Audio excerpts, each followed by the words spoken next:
Welcome back to Tailosive Tech. We're sitting down today. We're in a different area because I am screen recording my iPhone, which you can do if you have a Mac. It's pretty easy, just QuickTime, whatever. There's a few new Macs back there. You can see Superman in the back staring over the Mac. I'm watching you. What are you doing today? Well, Superman, today we're taking a look at Apple Music on iOS 10. I got the developer preview. I'm really excited. This is one of a couple videos. I'm gonna be making a few. But what I use mostly on my iPhone is music. My device is still primarily an iPod, essentially. I'm a subscriber to Apple Music because I love it, and I'm an Apple sheep, of course. So now we're going to be looking at what's different. So when you open it up, it takes you to library, which is great. See, before they did that, it would always go to the For You section, and it would always open to a bunch of the Apple Music recommendations. And if your internet was slow, like mine was, you had to wait for that to load to switch to other things. So that kind of sucked, so I'm really glad they fixed that. And they also give you a ton of more options. So at the top here, you see Edit. That opens up basically every category that there's ever been. So artists, genres, music videos, songs, compilations, composers, all that stuff, you can select what's present, which I really like because all I really do is look at albums. And then I keep downloaded music there because, you know, sometimes I actually always download music because my internet at my house is so crappy. But luckily they fixed this. I'm gonna switch over to the settings app real quick, and in the music settings they now have automatic downloads, which I can't believe they didn't have before, but at least it's there now, which means as soon as you add Apple Music into your library, it immediately starts downloading, as long as you're on Wi-Fi, unless you want to download with cellular data, in which case you can. And in here it also tells you how much downloaded music you have, and it says how much every song is, so that's great, and it gives you a ton of information. There's also an optimized storage option, which just means when your storage space is low on your phone, it'll take your least played music and start deleting that, which is great, of course, for those of you who got the 16 gigabyte phones, you know, that fill up immediately. I have 128, so that's not a problem.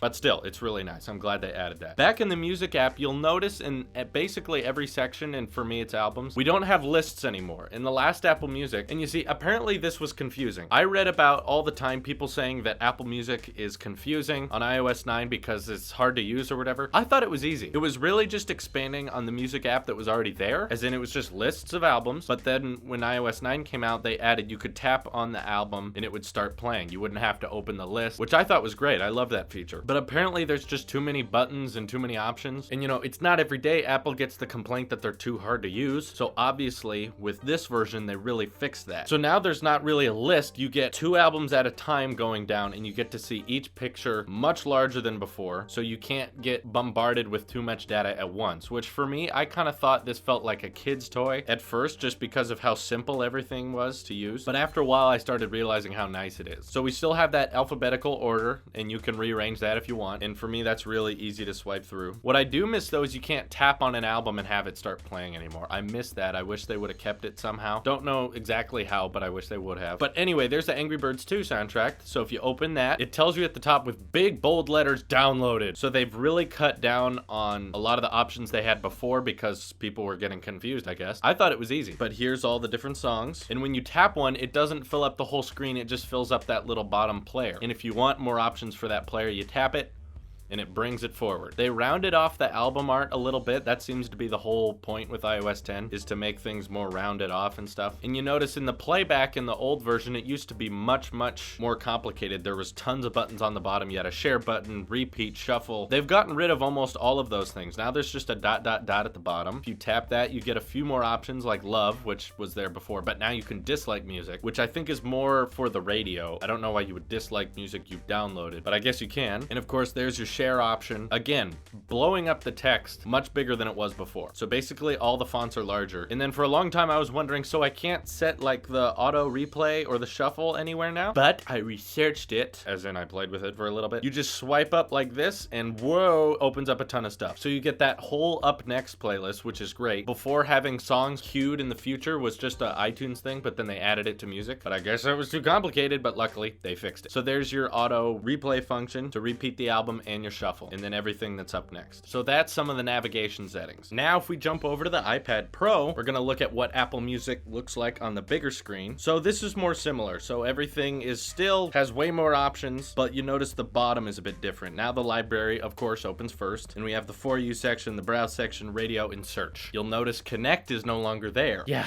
it's just Apple can't get into the social network business. They just can't do it. That's okay. There's plenty of social networks out there. I just wish Apple would stop trying. They always seem to think they can do it with music, but whatever, they can't. So if you open an album on here, It looks like this, which is pretty standard. One problem I'm noticing with the developer preview is that these album arts are not optimized yet. They're pretty low quality. Now, if a song starts playing, it just slides in at the bottom there. It doesn't take up the whole screen like it did before, which I think is really nice, because before, the iPad Pro was kind of just like a blown out version of the iPhone's Apple Music app. Now this feels a bit more optimized. But if you want to tap that bottom and get more options, it doesn't fill up the whole screen once again. It just slides up in the top. And of course, you can see all those up next features, and then it's essentially, you know, just the iPhone's version again. Slide it back down, everything's here. So I think that works really well. Another thing that wasn't on iOS 9 was split view for music. I don't know why you couldn't do this, but you can now. If you want to do split view like this, you can have all your music on one side and be selecting and still be scrolling through something else, which I think is really awesome. Seriously, why couldn't they have that before? I thought it was a RAM problem maybe, but now it's fine, I guess. So again, I'm a big fan of this new redesign. When it's in split view like this, it's essentially just a tall iPhone. Then of course, when it takes advantage of the whole display, it looks great. I also wanted to point out just some of the little things, like when you press play, the album gets bigger. So while music is playing, the album's all big like that, and when you stop, it kind of goes back down. I thought that was really intuitive and kind of neat. You know, it's not needed, it's just kind of cool. So that's a brief look at the redesign of Apple Music on iOS 10. I found it really interesting. I liked the way they handled it. At first, I wasn't open to it because it looked so kid-friendly, and again, like a baby's toy. I mean, just look at the lock screen. The buttons are bigger now. I don't know, it was just different, but I got used to it. I'm really in favor of it now. If there's anyone out there who's into Spotify, let me know if this feels more user-friendly or more elegant than Spotify, because I know that's like the big music subscription service. So please let me know what you think in the comments below. And then next time for iOS 10, we're gonna be looking at the most impressive update messages. It's really cool. I like it a lot. So this is your Apple Sheep here, and